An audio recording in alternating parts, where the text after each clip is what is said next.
Então vamos lá, gente. Olha, quando a gente está falando de conjunto, né, a primeira coisa que vem na cabeça é como é que eu represento o conjunto. A ideia de conjunto, ela é aquela ideia intuitiva que a gente imagina quando a gente usa a palavra conjunto no dia a dia.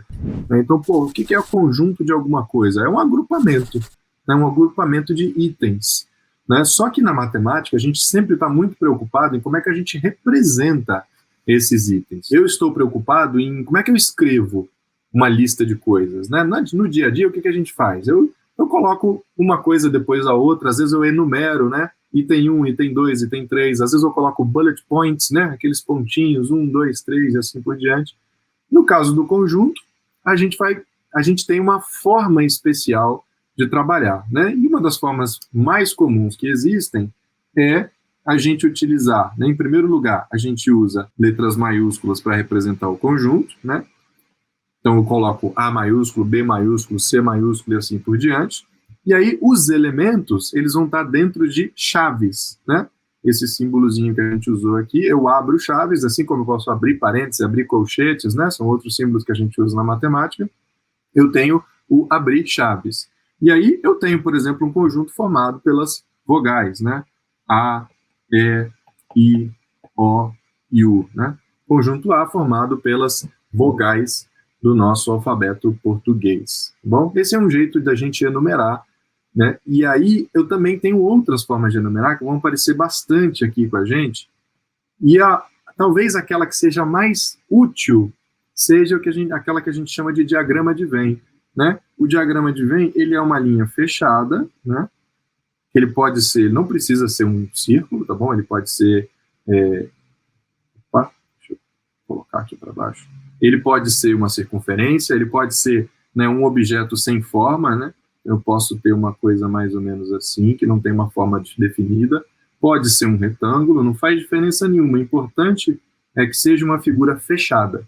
E dentro dessa figura, eu considero aquilo que faz parte do meu universo de interesse, da minha categoria, do meu agrupamento. Tá? Uma coisa bacana que vale a pena mencionar é a ligação da teoria dos conjuntos com a lógica. Né? Então, por exemplo, vamos supor que eu esteja desenhando aqui o conjunto de todos os leões. Dentro do conjunto dos leões, ele pode ser enxergado como dentro de um conjunto mais amplo, que é o conjunto que a gente pode chamar de carnívoros. Certo? Então aqui eu vou escrever o conjunto dos carnívoros. Certo? Maravilha. Então o que a gente pode concluir a partir disso aqui? Olha só. Né? Lembra das relações de inclusão que a gente tinha nos conjuntos? Né? Vamos supor que eu tenha aqui um determinado leão, né? Um leãozinho que eu vou chamar de leãozinho 1. Né? Esse leãozinho 1, perceba que ele está dentro do conjunto dos leões, porque ele está dentro da minha bola azul, mas ele também está dentro do conjunto dos carnívoros.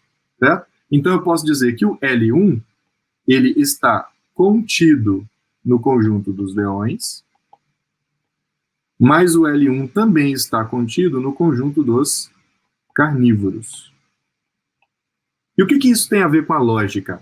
Tem a ver com a lógica porque, na lógica matemática, muitas vezes a gente estuda propriedades que servem num sentido, mas não servem no outro sentido. Como assim, professor? Eu posso dizer que todo leão é carnívoro, mas nem todo carnívoro é leão. Como é que eu enxergo isso do ponto de vista da teoria de conjuntos, né? do diagrama de Venn, melhor dizendo? Olha, esse carinha aqui, ó, esse pontinho vermelho que eu estou marcando, ele é um cara que está dentro do conjunto dos carnívoros, mas não está dentro do conjunto dos leões, certo? Então, esse carinha, ele pertence a um conjunto, mas não pertence a outro.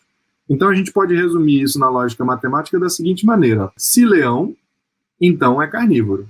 Mas se é carnívoro, então eu não posso dizer que é leão. Na matemática, tem uma que eu gosto muito dessas e que costuma confundir um pouco as pessoas, e eu acho legal, que é a relação entre retângulo e quadrado, né? Quando a gente pergunta para as pessoas o que é um retângulo, normalmente elas respondem assim, é tipo um quadrado, né? É como se fosse um quadrado, só que a base é maior do que a largura, né? Ou a largura é maior do que a altura, uma coisa assim.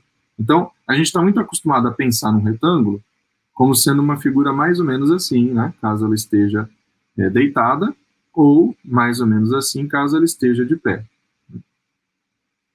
Mas quando a gente vai olhar a definição matemática de retângulo, não é bem isso, tá bom? Retângulo é um quadrilátero, ou seja, é um polígono de 4 lados, que possui os ângulos internos aqui, ó, todos eles iguais a 90 graus. Certo? Então, toda vez que eu tenho um quadrilátero que os ângulos internos são iguais a 90 graus, basta essa condição, quadrilátero com ângulos internos iguais a 90 graus, basta essa condição para eu chamar esse cara de retângulo. Tá? Basta isso. Legal.